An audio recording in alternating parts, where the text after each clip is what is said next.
is there. Go ahead and have you introduce our players, Caldor. So what you do? Well, we have our Zerg player to the bottom left of the map. He's starting with a disadvantage here on the second map. He lost map number 2, lost and entombed. It is a Brood War player. We have 0. 0 from the team Woongjin. One of the few Brood War players that was able to make it into the final of his group. Woongjin, I believe. Actually, the only one. Well, yeah, you're right. His opponent down here, Hack, did take out Light. Just in the previous set, so if Light had won, we'd have 2 Brood War players make it to the final in this group.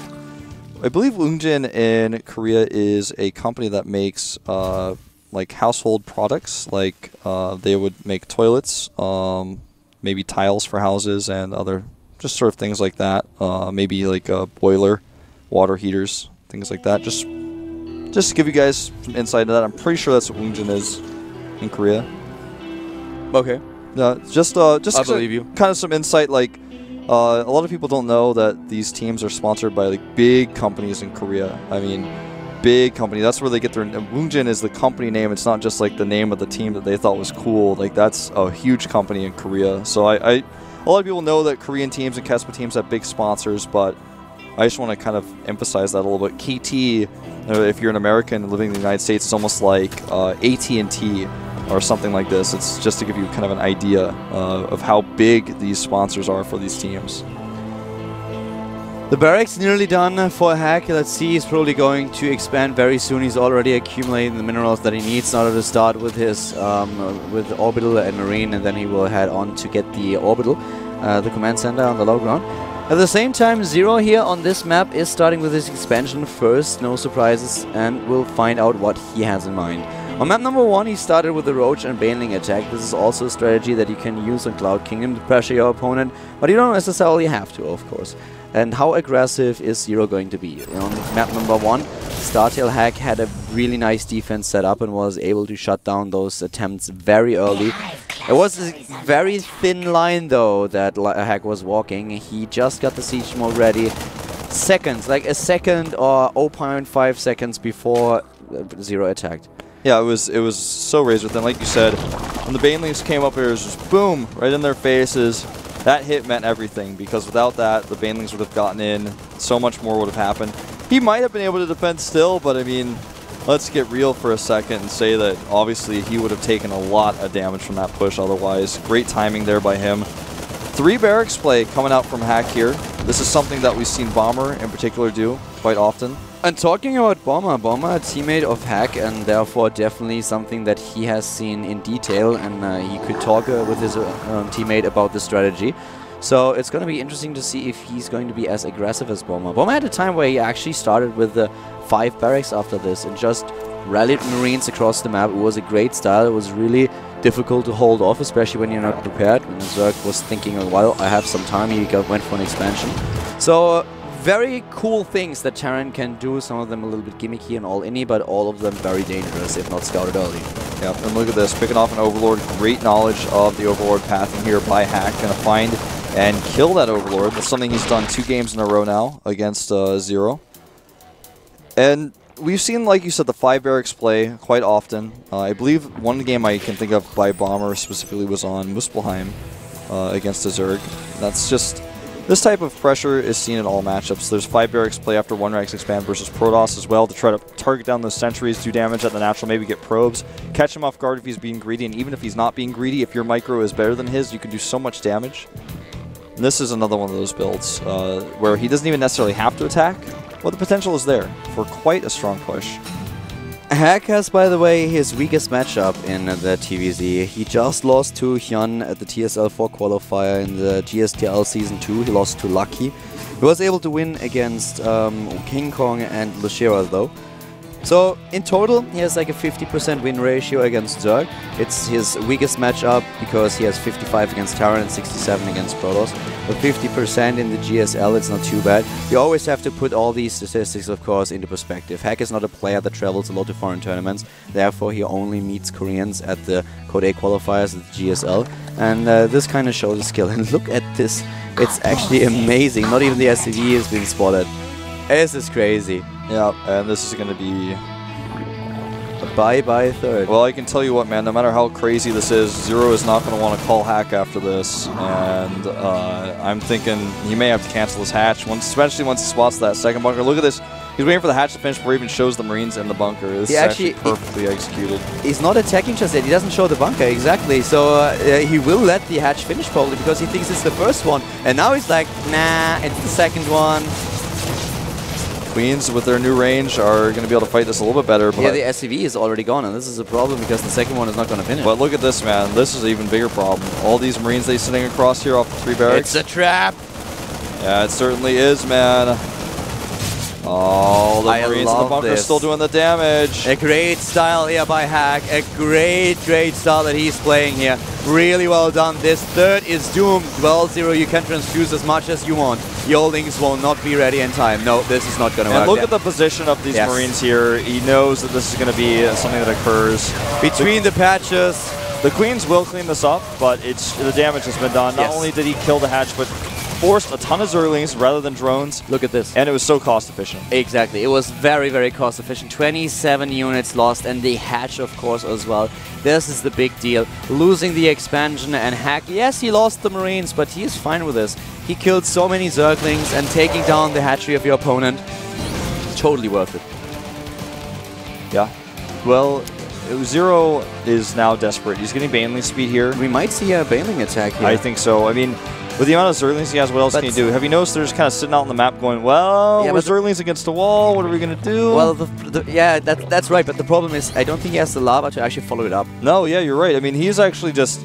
He might want to go for a Baneling attack. He might want to, but he's already making... Look at how many bunkers he's making because he knows this. It's not even about Hack. It's about Zero. He does not have the lava, or didn't have it to actually attack. He has the units that he needs in order to bust, but the follow-up just isn't there. He also had the minerals and the gas, but with this many Zerglings, it's just not enough to pull it off. You need at least the lava in order to make sure that you have the Zergling follow-up to this.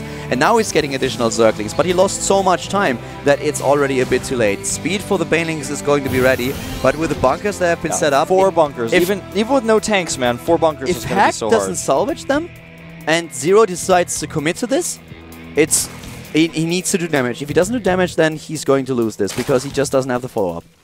He doesn't. He does have Baneling speed, so that means he's going for 4th. So yeah, and he's making a ton of Banelings here, but I'm not so sure how well this is going to work, even with Baneling speed. This is a strong attack, especially as the siege mode is not ready. Yeah, but it's about to be, and if he waits for the next wave of Banelings and the next... Don't underestimate this. He has the Banelings ready. They are ready. And there are another 10 seconds at least for Hack. Probably more. This can work. It doesn't have to, but this can actually work, and he's going for it. Just in time. Siege mode is not done. He is streaming in. How much damage can he do? He's going into the economy. He's trying to go up the main base, but the wall is closed. He takes down all of the SCVs. Nice job. The command center, it survives though. And how much did he lose? 34 harvesters against 52. He killed 30 workers. The supply is now in favor of the Zerg player. The Terran down to 68. Zero is on 83. Siege mode not done in time. He prepares his command center. But this was so worth it. It was worth it. The concern now for him is how do I make sure that counterattack is not a problem for me with my 4th. He did kill a lot of That's SCVs. not going to be a counterattack. Look at the unit counting station with 2 tanks. How are you countering this? There's a creep spread. You have Banelings. You have Baneling speed. With the units that Hack has, without Medivacs, without all these upgrades that he needs, and with only 2 siege tanks, he cannot engage the 4th. This is impossible for him to do. With 4 bases, Zero has the production, and he has the Queens as well. He can crush this with the Zerglings only, and Hack knows this. That's why he's not moving out now. Well, he's actually is moving out now with the Marines coming down here with his Medivacs. I don't think he can make this happen. Not if Zero sees it. If Zero sees it and prepares... He's not bringing his tanks. He just wants to put some pressure on. And this is something he's going to have to defend against right now. He's not fighting. He's just trying to lift and go back. With the tanks, he cannot engage. But this is definitely possible. Lifting into the Medivacs and retreating, this is what he can do. Well, he's going to... Now, he's going to have to lift. Yes. Doing some damage here, though. Trying to trade a Marine for a Baneling. Yeah, exactly. That's exactly what he tries to do here. And he's getting some of the mining time away here.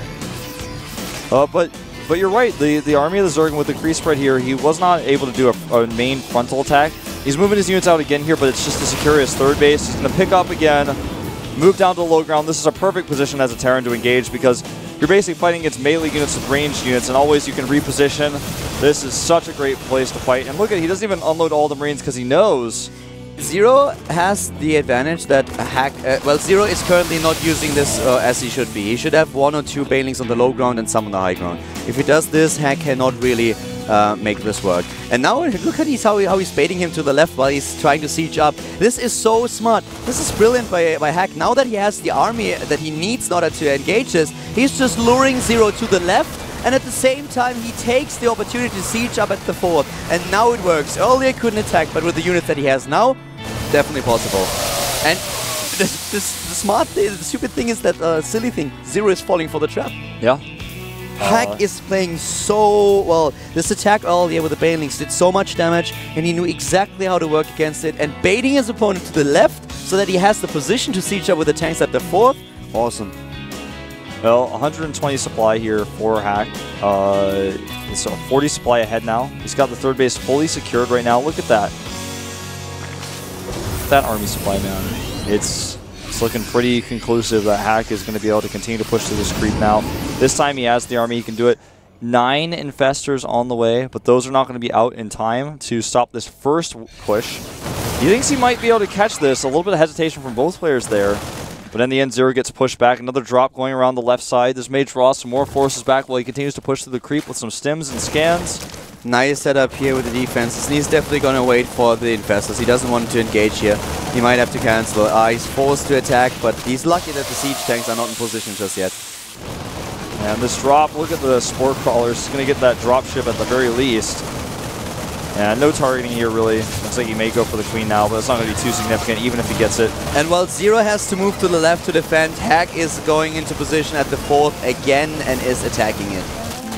Yeah. This is starting to look pretty hairy, I would say, for Zero. He's being attacked from multiple locations at once. He's got the infestors out, but he needs to use them. Ultralisk as well as +2 melee weapons on the way. He's got +3 Carapace coming, but his attack upgrade is a little bit behind. +3 now on the way for Hack. Is that drop in the main base? Am I seeing this right? Yes, there is actually a drop in the main base. There it is. On screen now. Spawning pool. And the spawning pool is gone. Hack is playing such a smart game. I have to say, I am really impressed by Zero's play here, but Hack is just proving to be such a tough opponent. Yeah. And here we go. We're going for another attack. The tanks are sieged here. He's going to eat some shots, and he did not pull all of his army back at once, so he took some extra damage on his retreat. Hack has Zero on a leash. He's moving him wherever he wants him to be. He's moving him to the left in order to siege up to the right. He's moving him to the main base. He is just completely dictating how Zero is approaching these attacks and these drops. It's a brilliant position for him to be in. It's not over yet though, the supply is still even, and even though Zero is hard pressed here, if he gets some good positions and a good engagement, he might be able to take the game after all. Oh, look at how he's moving these tanks down here to the low ground, where basically, I like the counterattack here to catch reinforcements, but I like Hack's positioning on the low ground, so if he pulls back, he's got more siege tanks to fall down to.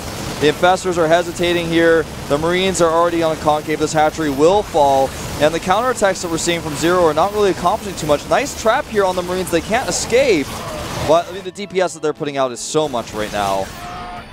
And the tanks, he's got those to fall back to. I'm not sure if Zero should really engage here, but he's got the flank as well. The units on the low ground not quite close enough.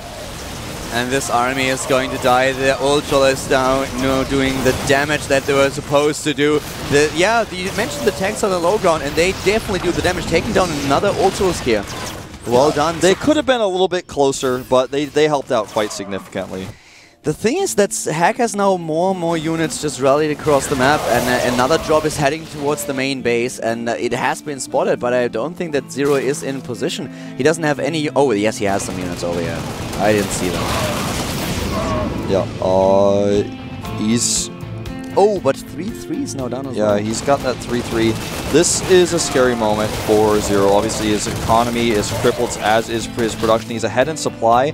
And he's got these Ultralisks coming out, but the Ultralisks are now being prepared for, and that 3-3 is going to make a huge difference in every fight that we're going to see next. But on the same note, Hack is taking a 4th base just now. It's a little bit later than probably ideal, and it's a little bit exposed as well. If he spots this right now, he could definitely force a lift. probably going to make this into a planetary. If he doesn't, man, he is going to be playing Mr. Risky here. There's the planetary. Hack is already ahead with 1-0 in this best of 3, ladies and gentlemen. Therefore, if Zero loses on Cloud Kingdom, then Hack is going to advance to the WCS qualifier and Zero is out. He won't be able to play in the qualifier. These are the preliminaries. And it's looking quite good for Hack, how he plays the game. But at the same time, Zero is not done yet. He's definitely not out of this. He's on the upgrades, not really the upgrades that he needs, but he needs another attack upgrade.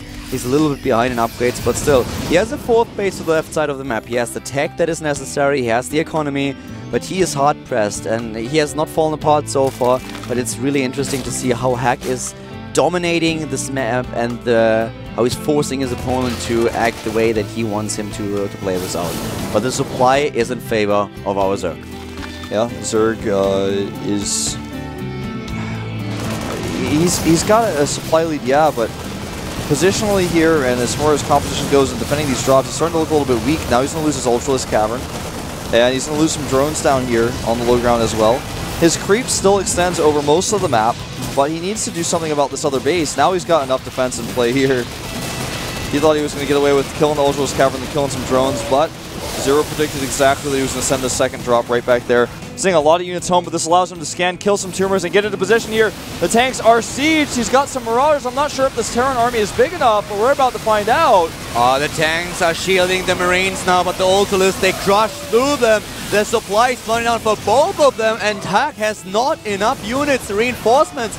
Maybe there's no fungal available to Zero, so suddenly he has to chase down these bio units like hiding his Ultralisk, and this is exactly what Hack needed. He's trying to snipe them. Yeah, he's going to get a few more of those. The Ultra is very low on hit points. They have to run away. He can decide to fight with them to try to buy time for the hatch, but decides not to. Cancels. If he decides to fight right now with these Ultras, they're very low on hit points. He almost got that one so close. Transfuse would be nice. Yeah, it would be nice. I'm not sure if he's got enough Queens with energy nearby. He should have. He has 4 Queens, so some of them will definitely have the energy to use a Transfuser too. And an Ultralisk makes so much sense. Yeah, I mean, if it's possible, definitely something he wants to do here. Drop going over here to the left side. The Queens, though, and the Fungal are going to stop it 100% shut down. Those Ultras that were on low hit points earlier, though, starting to fall here. They're very expensive. You cannot afford to lose these. Forest, run! No. No, that was unsuccessful. Forest dies, and here come his brothers, though. And they are out for revenge. They want to chase them down. And is he going to... He's going to kill the planetary, isn't he? Yeah, yes, he with is. these Banelings coming and some Infestors to support as well. Does target down one of those Ultralisks, but loses the planetary, and that's very important because he doesn't have any additional command centers on the map, but he's killed a base on the left. Close game. And on the base to the south, if he gets that, or if he gets the natural, the mining of Zero is going to be so low. Yeah, even though he killed that hatchery, look at the supply right now. He's going to lose his spawning pool again. That's for the second time. The Infestor doesn't do anything at all. No fungal whatsoever. And slowly but steadily, Hack is already edging out a supply advantage.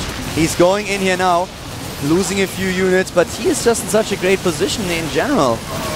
Yeah. 30 supply ahead, taking down the base to the left was very important. Now we have Zero down to 3 bases. Hack is in the same position, but he just relocates one of his command centers, one of his orbitals, and he's going to be fine calling down the mules. Will he drop on this base right now, right here? Is he going to go into the main? Looks like he chooses the hatchery. If he kills this, there's going to be no more mining left for Zero. He's going to get this Ultralisk for sure. Infestor's coming down here. Will he target? Well, a lot of Fungals. The hatchery taking some hits. You can see it's pulsating a little bit there. Did not get very low, but there's more units coming. He's got that base. He moved it like you mentioned. The creep is starting to recede a little bit here. And look at this high ground position. These 2 Marauders making life hell for the drones. There's the last nail in the coffin. He's going to take him down now. This is too much DPS. Without the fungal to pin them into position, he can't hope to kill this army. The Baneling, no. The third is gone. So are the hopes of Zero to advance to the WCS qualifier Korea. It is Hack who is going to advance. He calls down the mules. The mana mules are there. The GG inevitable. And Hack advances with 2-0 over his opponent. Yep, he will be going to the WCS qualifiers. Well done by Hack. Zero looking pretty good in this series. I loved how much he committed to that attack with the speed banes after he was behind. He knew he needed to do something. Hack even knew. Always got to do something like this, set up the bunkers, but even so, he was able to do a lot of damage there. Then his decision-making after that was quite good, taking the 4th base. His opponent just put on so much aggression as 4th, he couldn't hold it very well. But that is it for this first little match here for this group. This is Group A, I believe, wasn't it? Yeah, exactly. That's Group A. And once again, guys, we'll be here for the next set of groups as well, and also tomorrow. And don't forget that if you want to know whatever you want to know about this, you can find it on GomTV as well. Go to gomtv.net and then have a look at the forum. There is a thread that deals with everything that is concerning the WCS qualifier. For example, if you are surprised that some of the StarCraft 2 players are not playing here in the qualifier, there have been 10 are there 10? I think it was the top 10 of the current GSL ranking that have been invited directly into the no, you don't have it open either. Yeah, I have to look it up again, but as far as I know, there have been 10 invites to by the top 10 of the current GSL ranking. There we go. Have been invited, and yep. There we're going to be 6 Casper invites as far as I know. I'm just opening it right now. gomtv.net, click top right to forum, then you have the thread WCS Korea offline preliminaries. And there they are, all the information that you need, the brackets as well. You can also find them on Team Liquid, of course. And yeah, we have a bit of a break before we are starting with the next match. First of all, though, there is going to be an interview with Hack. You can now see him on stream. And yeah, let's see what he has to say.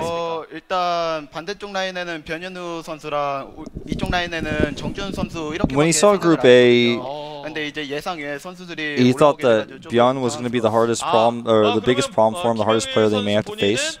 캐스파 선수들보다는 GSL 소속의 선수들이 올라올 것이다라고 예상을 했다는 말씀이신데, 이 캐스파 선수들을 직접 부딪혔어요. He expected GSL players to advance rather than Casper players today. 결국 잡아냈는데 어떻게 I think most people expected that as well. 어떻습니까? 느낌이 어때요? 일단 처음에는 이제 게임도 How did you feel playing against the StarCraft players from Casper?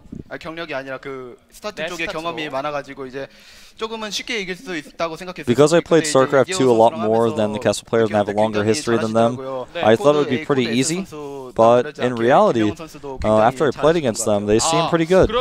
뭐 이게 조금은 They caught up pretty fast. 직접적인 질문일 수도 있지만 이 선수들이 만약에 GSL에 온다, 코드 S 가능하겠습니까? 일단 어떤 대진표를 받냐에 따라 조금 다를 것 같은데 이대로 열심히 노력하신다면 충분히 가능할 것 같아요. 충분히 가능성이 있다라는 또 김영일 선수의 If they keep on practicing like this, they have a really good chance of getting into Code S if they play in the GSL. 솔직히 예상을 못 하셨을 것 같아요. 본인 예상했습니까? 저는 이제 뚫을 수 있다고 자신은 있었어요. 근데 이제 오늘 컨디션이 생각보다 좋지는 않더라고요. 그래도 이제 레드불을 마시면서 이제 하니까 또 잠이 He was confident we could get out of this group, but his condition was not as good as he thought. But he drank Red Bull, and that helped him quite a lot. And he's joking about Red being a sponsor. Nice plug. 얼마나 예상을 하십니까? Oh, what a boss. 일단 본선이 준비 기간이 생각보다 길지가 않아요. 8월에 바로 시작하기 때문에 이제 코드 A 일정도 있고 그다음에 WCG 예선도 있기 때문에 not very many days left for the nationals at WCS. So 본선 이제 올라가가지고 최대한 올라갈 수 있도록 아마 8강 이상은 가지 않을까. He's basically saying he's trying to get prepared for the rest of the week so he can do his best there. And he's expecting kind of a goal he set for himself is to get to the round of 8. 앞으로 좋은 모습 많이 보여줄 테니까 코드 A가 됐든 S가 됐든 WCS가 됐든 많은 응원 부탁드리겠습니다. 감사합니다. 네, 축하드립니다. 김영일 선수. He says even if I play in Code A or Code S, no matter what league it is, look forward to my matches in the future. I want to bring good matches to you guys. That's kind of his closing statement there. We're going to go to a quick break, about maybe 15 minutes or so, so a bit of a longer one before we get into our next game. So we'll see you guys then. 김지훈 선수, LGIM의 김지훈 선수가 진출했습니다. 와, 이것도 이변이면 이변이라고 할 수 있을 것 같아요.